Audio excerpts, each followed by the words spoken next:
Hey guys, so this is the Urbanist from the future. As you can tell, I'm actually in a different location. So I was going to upload this video. Well, I was working on this video in October, and I was going to upload there. Things happen, so I'm just giving you a quick update before we get into the video. So a lot has happened since I was working on this video. Um, so the Browns have bought the land in Brook Park. The city has sued the Browns, and Miles Garrett has requested for a trade. So a lot is going on. Actually, this is February, which is crazy because I've been working on this since October. But yes, so everything else in the video should still be relevant. Let me fix my lighting. There we go. Everything else in the video should still be relevant. Hope you enjoyed the video though. Please like, subscribe, and if you can, support my Patreon. All right, thank you. So the Cleveland Browns are moving to Brook Park, and honestly, I could just stop the video there and just call it a day. But I want to explore it a little bit, and that's coming up in just a moment. So Jimmy Haslam, the owner of the Cleveland Browns, wants to move the Browns out of the city. The good news is it's not going to be out of Northeast Ohio, but it's out of the city. The location that Jimmy Haslam wants to move the Browns is Brook Park, Ohio, which is a suburb that just sits outside of Cleveland, Ohio, and it sits right next to the airport. Although Cleveland Hopkins Airport is technically Cleveland Metro, Brook Park sits right next to it, so technically it's not too far. It is 16 miles away from where the current stadium is, so it is a bit of a drive and a bit of a distance if you're a Browns fan. So, to be very honest with you, this doesn't surprise me at all. He wants to build a dome. He wants it to be $2 billion or whatever it is, whatever the number is. Garrett's going to want to put in a fact check later. And he wants to host different events and stuff. But he's trying to fleece the city of Cleveland to do so, and they are not budging on this. So let me give you some numbers and logistics and explain to you why the Browns are choosing to leave Cleveland. Well, trying to choose to leave Cleveland for a second time. The Cleveland Browns were officially started in June 4th, 1944. And just like a true Gemini, there's actually two sides to the Browns. So many of you guys who are my age will not even know this, but out of the gate, the Browns were a really good team. They won 4 AAFC championships and 4 NFL championships in just like their first 2 decades of actually being a team. They were a juggernaut back in the day. The Browns were a force to be reckoned with even up through the 1980s, where they made the championship multiple times. The AFC championship, not the Super Bowl, not the NFL championship that we call now. It's the Super Bowl. They made the AFC championship back in the 80s. Bernie Kosar was the quarterback, and he was out there doing his thing. Just whatever you do, do not bring up the fumble or the drive. Just don't do it. It's still fresh. But by the time in the 90s, things were starting to get a little more sour. Their stadium was about 50 years old, and Art Modell, the owner of the Browns at the time, wanted the new stadium, but he wanted the taxpayers to pay for it. So when he didn't get what he wanted, Art Modell started looking at other places. Now, this isn't actually a new thing about cities paying for things like stadiums and stuff like that. They actually do it through what is called a tax-exempt municipal bond. And if that sounds familiar, then you watched Last Week Tonight with John Oliver in 2014. A tax-exempt municipal bond, in the most basic way of explaining it is, it gets deeper than this, but I'm just going to explain it very basically. It's basically a loan that the city takes out to build something such as a bridge or highway infrastructure or a hospital or a school, and it basically pays itself back through the tax revenue it gets from the city.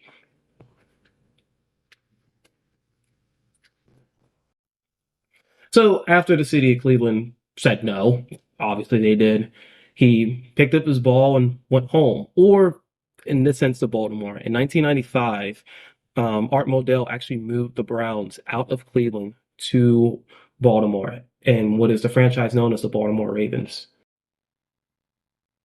So in the 90s, Art Modell is not the only person who's done that. Bud Adams actually did it when he moved the Houston Oilers out of Houston to Tennessee.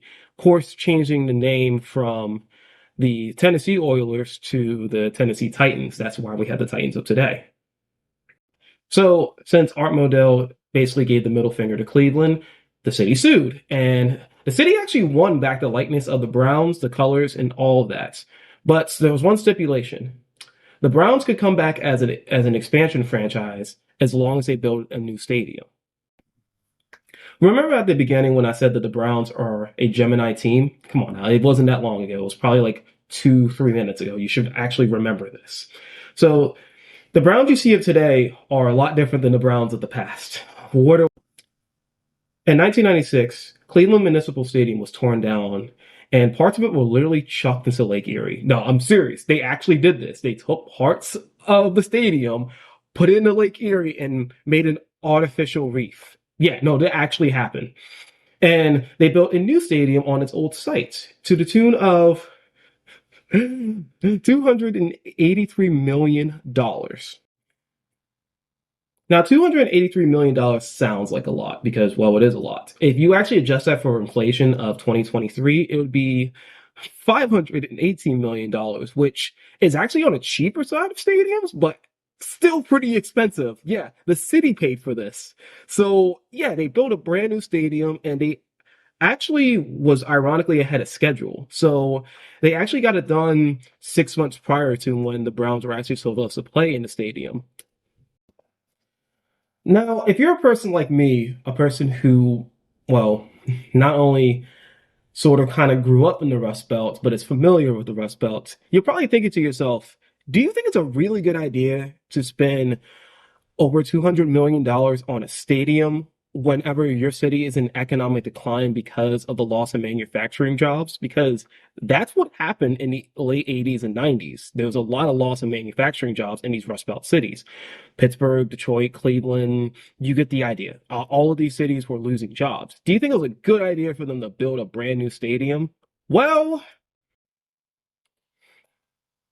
well, the city of Cleveland did, and they got their expansion draft. They got their brand new quarter, and they also got the number one draft pick in the actual NFL draft, and they got their brand new rookie quarterback, Tim Couch. Yeah, if that name does not ring a bell, it's because there's an entire long meme list of terrible Browns quarterbacks. I could go through some right now if you would like me to. Seneca Wallace, Brandon Whedon, Charlie Fry, Brady Quinn. Do you want me to keep going? I will keep going. Colt McCoy, Derek Anderson. Well, Derek Anderson wasn't that bad, but still. Robert Griffin III, after Washington ruined him. And oh, the clown freaking jewel. And no, that was not a typo. I deliberately put that in there. Johnny freaking Manziel. Now, if you're older than me, you remember busts such as Ryan Leaf and Jamarcus Russell. Actually, if you're the same age as me, you remember Jamarcus Russell, and you actually kind of do remember Ryan Leaf too. But Johnny Manziel, by far, was one of the worst busts in all of quarterback history. And the Browns drafted him first overall. And ironically, that's actually where our friends the Haslams come in.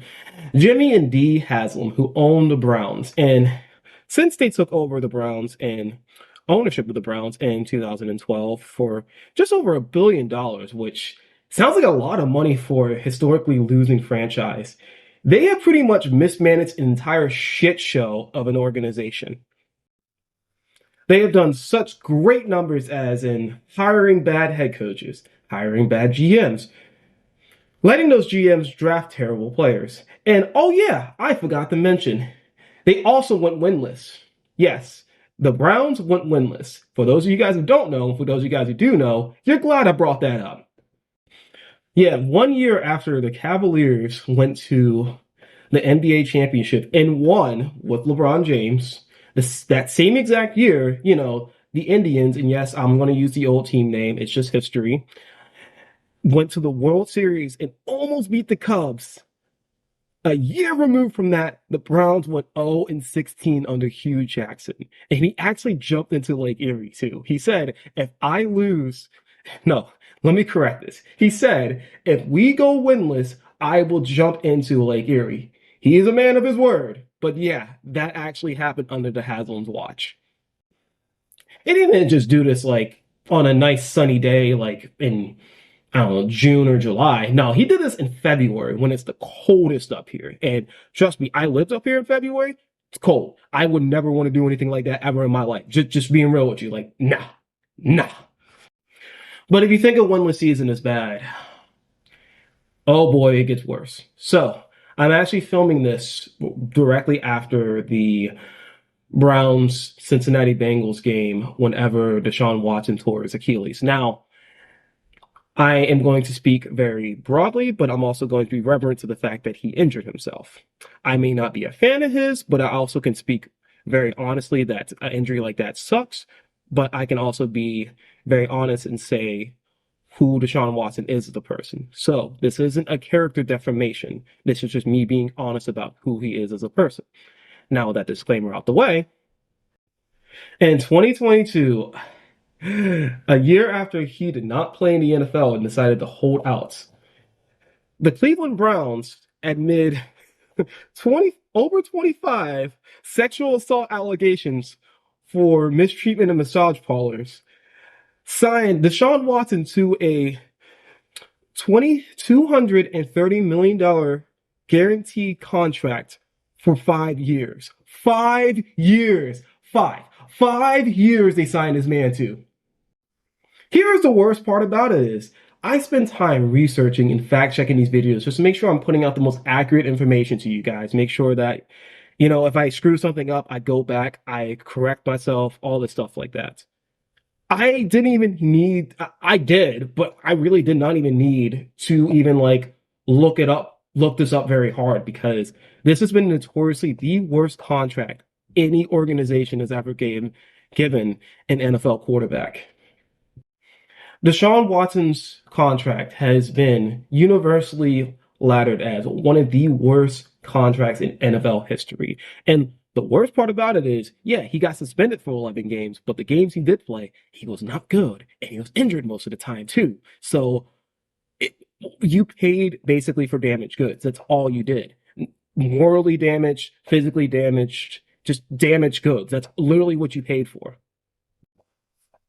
So it's safe to say that the city of Cleveland is kind of over the Haslams, which ironically, the Haslams own other teams. They actually have a minority stake in the Milwaukee Bucks, and the Milwaukee Bucks have been a great basketball program. If I can remember, they actually won the championship not too long ago. They also own the Columbus Crew in Columbus, and they also won the championship not too long ago. And the ironic thing about them owning the Columbus Crew and building a new stadium, they built it in downtown Columbus. Yeah, when I was writing my script, I'll be honest with you, I forgot to put this in, but they built the stadium in downtown freaking Columbus. Literally, you can walk downtown from Nationwide Arena to to the minor league ballpark to the Columbus Crew soccer stadium. It's right there. It's literally all right there. Like they literally built it right in the center of the city because it used to be out in the suburbs, but they brought it to the city. They actually did something correctly. I it, the, if you're watching this and you're kind of befuddled like I am as I was researching this, yeah, no, they actually built a winning program in soccer down in Columbus. It doesn't make sense.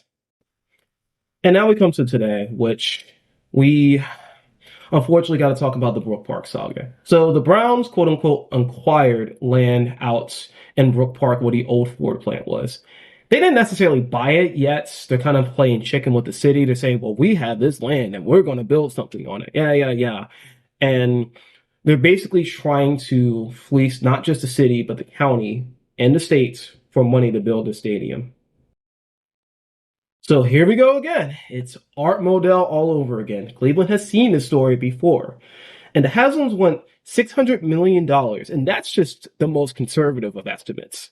$600 million from the state and local government to build this dome and all this stuff like this. And don't get me wrong, there's going to be other stuff than just the stadium. There's going to be an entire district. But take it from a person who's lived here in Northeast Ohio, well, in the city of Cleveland, actually, take it from a person who's lived in the city of Cleveland for almost a year. There is nothing out there but single family housing and strip clubs. If you don't believe me, ask anyone from Cleveland. That is what's out there. And you know good and damn well that if they get approved and get the money, it's going to cost way more than it's supposed to because things go up over time. Building costs go up over time. We know this. That's just how inflation works. And okay, here's another thought too. I actually in researching this, looked up how much money the Haslam's are worth, and I'm going to say this with full voice. $8 freaking billion. The man is worth $8 freaking billion.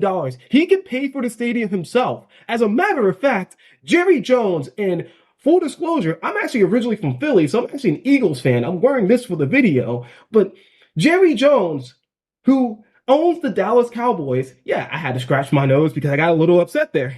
Jerry Jones, who owns the Dallas Cowboys, built AT&T Stadium with no taxpayer money. He built it out of his own pocket. I never thought in the year of our Lord 2024 that I would actually enjoy Jerry Jones. I can't stand that man. I cannot stand that man at all. But he did do one thing right. He didn't screw over the city of Dallas. Yes, he built it in Arlington in the middle of pretty much nowhere. Like it's just a giant sports complex. But still, he used his own money to do so. I commend you for that. I hate you, but I commend you for that. Hell, even the devil was an angel once. So, as of 2024, this month, October, the Browns are dead set on leaving Cleveland again. But the city is trying to enact the Modell law, which basically states that an Ohio team cannot leave Ohio unless they ask permission from the city that they're leaving from. And one thing I forgot to mention, two things I forgot to mention about this whole stadium saga. Number one, the NFL is dead set on getting local municipalities to pay at least half or a great portion of the funding for the stadiums. That's just an initiative that Roger Goodell took whenever he became commissioner. And I don't really understand it.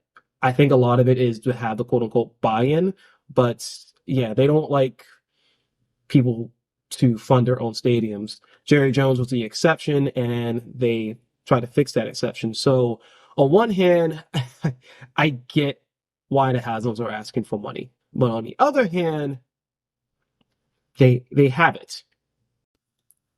And the second initiative is I don't know if I said this before in the video, but I'm gonna say it again. When it comes to the stadium stuff,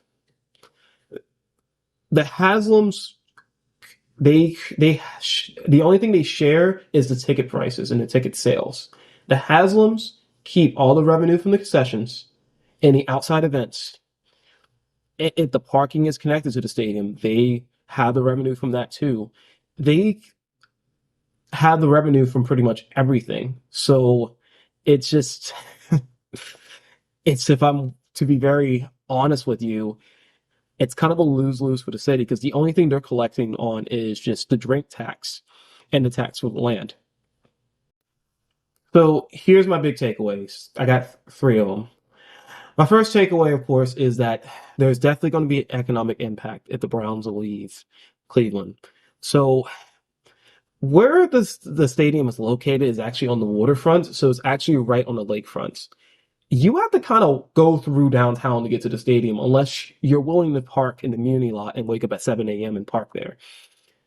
So I have actually fully noticed that all those bars that sit downtown on the lakefront are going to lose a lot of business. And yeah, the Browns only have about like 8 to 9 home games a year, but that income matters, especially because, and this is anecdotal, but especially because there are a lot of people who don't even just go to the game. They literally come to the bars, drink, and chill downtown and watch the game.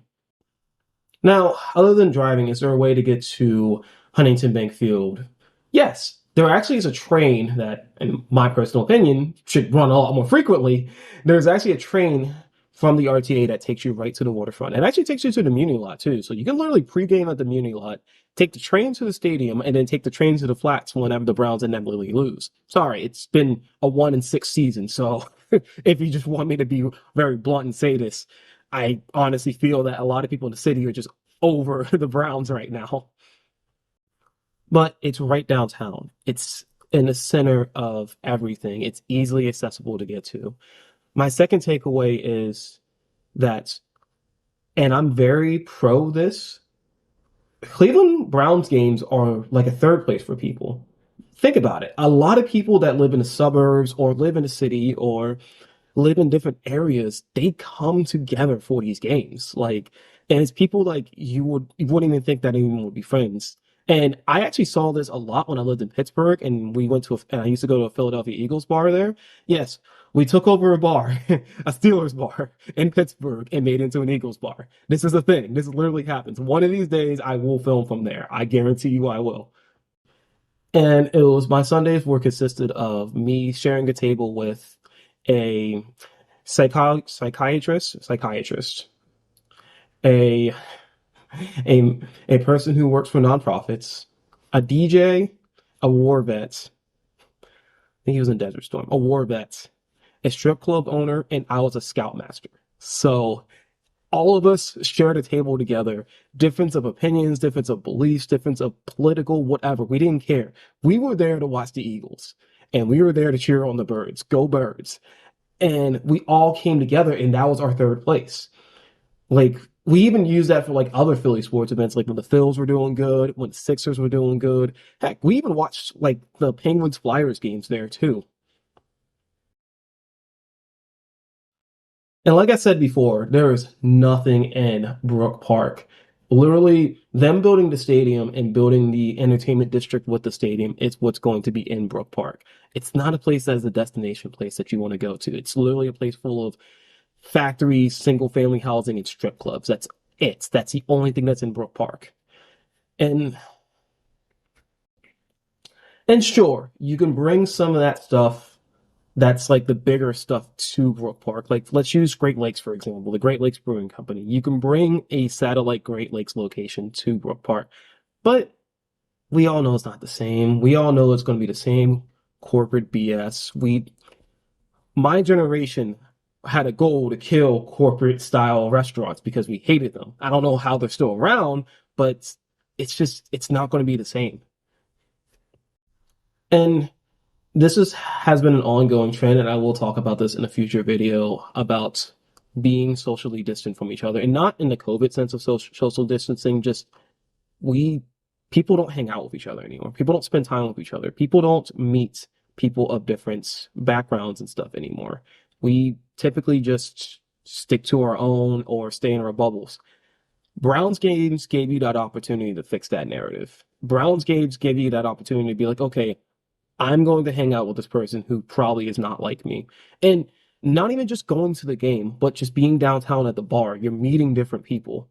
And that's where that third place comes into play. And you lose that whenever you put it in a place that's more secluded, more suburban.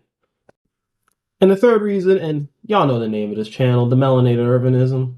The melanated urbanist, sorry, I can't even say my own name right. It's the melanated urbanist. Y'all know what the third thing is.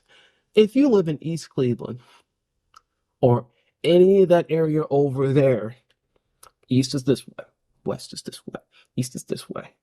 Any of that area over there, it is easy to get to the Browns game. And the Browns notoriously have been sucking for a minute, so tickets are fairly cheap. But if you put the stadium in Brook Park in a suburb that's secluded, that's away, it's going to be very difficult for people of color that are black and brown to make it to the Browns games, to make it to the tailgates, to make it to all these things, because that is what the third place aspect is. And I guarantee after I post this video, there's going to be some person who says, well, I would prefer, we keep a lot of the riffraff and hooligans, stuff like that. That's honestly just code for, listen, we want to go to the Browns games and quote unquote feel safe. And a lot of that has to do with the fact that what the stadium proposal does is that it doesn't just create this whole cool big economic plan that Jim Haslam is trying to do. No, what it really does is basically it's ostracize people of the community that are part of the community, that are diehard Browns fans. I'll be very blunt with you and say this. Cleveland has one of the biggest black populations out of any city in the United States, major city in the United States. When you talk about smaller cities, it's somewhere 17th if you put smaller cities into the equation. But major cities, yes, Cleveland has one of the biggest black populations. It's actually fifth in the nation out of major cities. Building the stadium all the way out in Brook Park ostracizes them because there's no way for them to get there. And honestly, not even them. us. I'm black too. So yeah, I live on the west side, so I live close to Brook Park, but I take public transportation. It would be very difficult for me to go on the red line, go to Brook Park, and then have to walk a mile to a mile and a half in the snow to go watch a losing football team, or get off at the airport and having to basically dodge through airport traffic at Hopkins Airport just to go watch a losing football team. And yeah, people will say, well, you could just put a shuttle, you could just do that, stuff like that. Or you can just work with what you already have. The infrastructure is already there. Building this is not just detrimental to the city of Cleveland when it comes down to financial aspects. It's also ostracizing to the people of Cleveland who live here.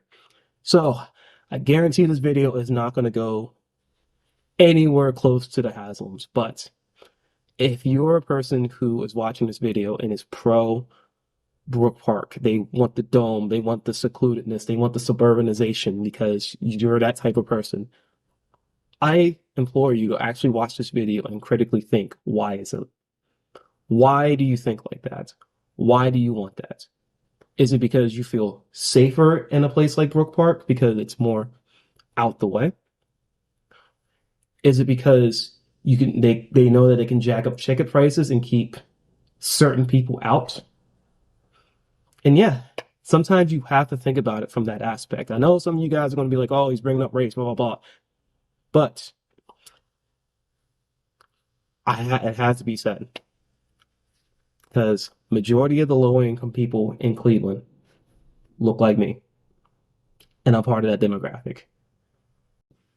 And those people deserve to cheer on their god awful football team too, and be able to go to a stadium and watch it. So, am I pro spending money to keep the Browns in Cleveland? To be very honest with you, no. I believe the freaking Haslam should build that. I believe they should pay for it. They should not be asking us a dime for our money. But I'm also pro not having our tax money be spent on the white flight of the Browns, because that's exactly what it is. Y'all stay blessed.